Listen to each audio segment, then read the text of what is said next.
Bizlarni taraqqiy qildiray, kuchlantiray desak, chuqur tuvandagi 9 ishni bilib olishimiz kerak. Bo'libmi 4-nuqtaga chuqur diqqat qiling. Birinchisi kam so'z bo'lish.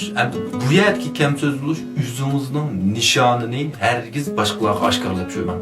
Ya'ni men ayt mundaq ish qilib, mundaq natija qozonmoqchi deb atrofingizdagilarga, yaqindagilarga so'zlab qo'ymang. Bu ishdan mayli qanday natija chiqsin, natijangizni ular ham baqirlab qo'ymang. Nima ish qilayotganingizni faqat o'zingiz bilsangiz yetarli.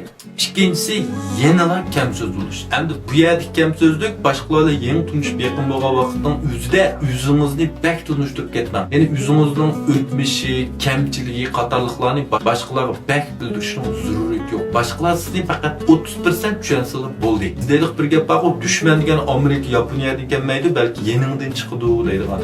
Ya'ni shu sizni eng bak tushundigan, sizni eng bak bildiganlar sizga eng kuchli zarba bera oladi. Har qanday kinoda shunday chiqadi-ku. Uchinchisi qabul qilishni o'rganib oling. Turmushimizdagi har bir ishlar, har bir kishilar biz o'ylagandek bo'lavermaydi. Biz o'ylagandek bizga muomala qilavermaydi. Endi bizning bu yer turmush bularni o'zgartirishning, jamiyatni atrofimizga o'zgartirishimizning o'rni yo'q, ham qilolmaymiz. Bizning qila oladiganimiz shularga bo'lgan o'zimizning pozitsiyamizni o'zgartira olamiz. Şu o'zgarishlar kifoya. To'rtinchisi o'zingizni kuchlantirishni o'rganing. O'zingizning turmushdagi bir hayot ritmini udarini tepiling.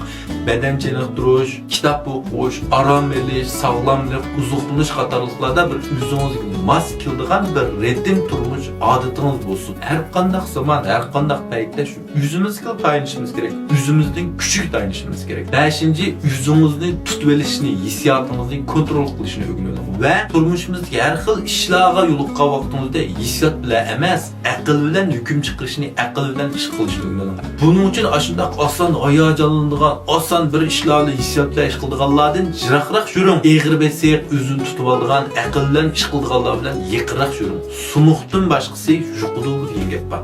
6-si o'zingizni taraqqiy qildirishni o'rganib oling va chuqur taraqqiy qildiring. Mayli moddiy va ma'naviy jihatda.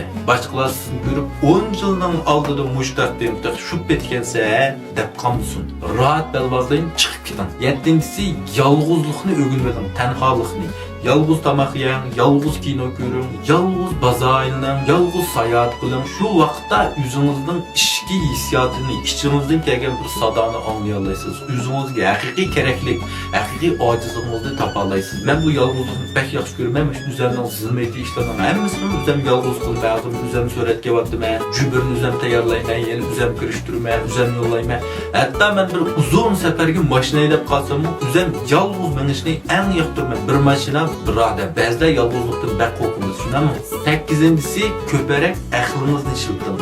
Pichoqni bilak dömülse tatlışıdı, kallını ishiltib dursa kallışıdı degan gap bor. Buning uchun kallimizni, aqlimizni ishiltib turaylik. 9-si qabul qilishni o'rganib oling. Hayotdagi xo'shallik, baxtlik, güzel, ijobiy taraflarini emas, hayotning ochiq kuchigi, razilligi, salbiyligi, adolatsizligini qo'shib qabul qilishni, his qilishni o'rganib oling. Bundaqda bu 9 ishning qaysini siz allburun his qilib o'rgana olasiz?